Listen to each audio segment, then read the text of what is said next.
Hi guys, welcome back to the channel. I'm Dr. Dami, and today we're going to have a discussion around the normal testosterone levels for a young male. So the reason this topic is so relevant nowadays is that with the emergence of things like testosterone replacement therapy, usually old ranges were used to define cutoffs for whether someone is hypogonadal or not.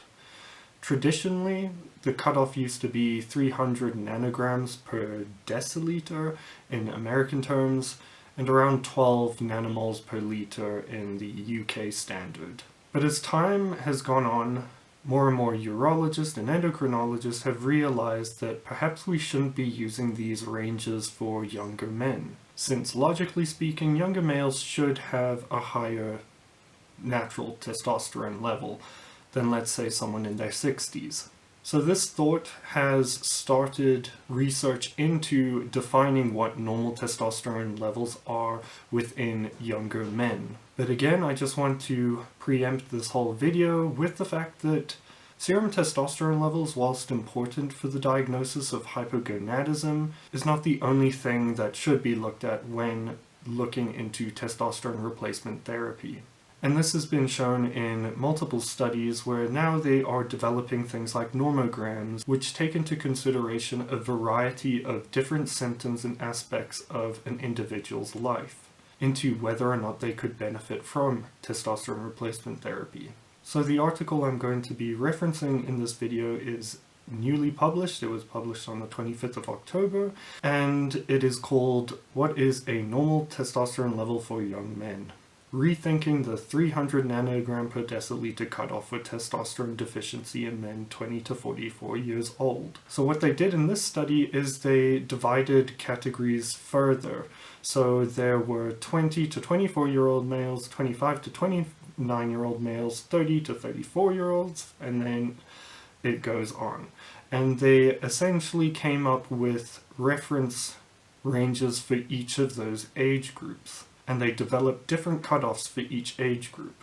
This study isn't one of the largest we have, but they included around 1,500 men. And after analysis of all the results, they came up with different cutoff ranges.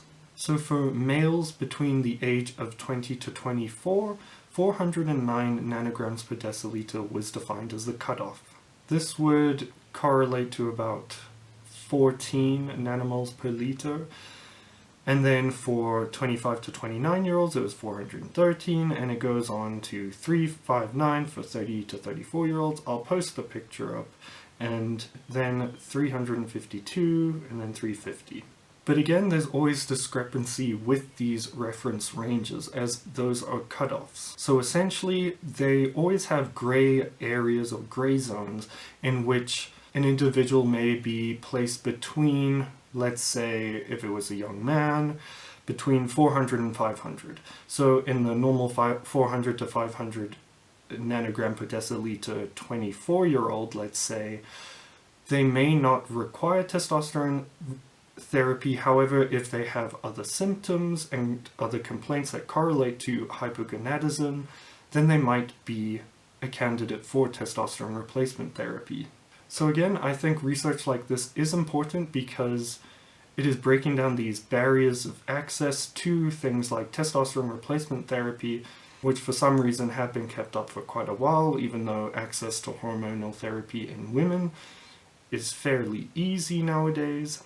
And I think it's a big move for the whole testosterone replacement community, as there are many anecdotes and reports in research that state how beneficial testosterone replacement therapy can be in those who need it. And again, I emphasize those who need it. But as I alluded to at the beginning of this video, treating hypogonadism just based off of testosterone levels, especially total testosterone levels, is probably still not the best measurement.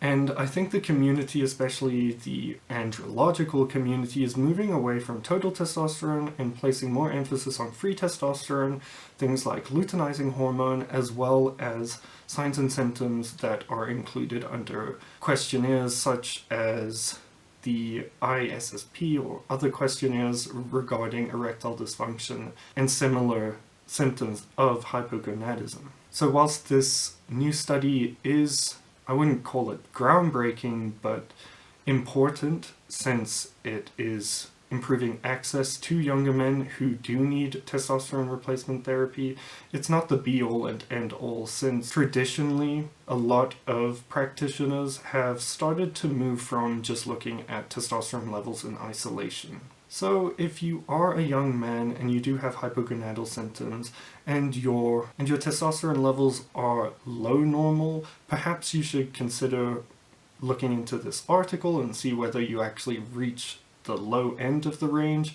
And if you do have those hypogonadal symptoms, I think it would be important to talk to your practitioner and perhaps discuss various methods of improving those testosterone levels.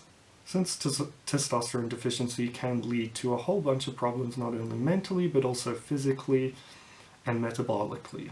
So I hope you enjoyed this short video. Let me know what you think about these testosterone reference ranges and whether you think they are relevant or not, and I will see you in the next video.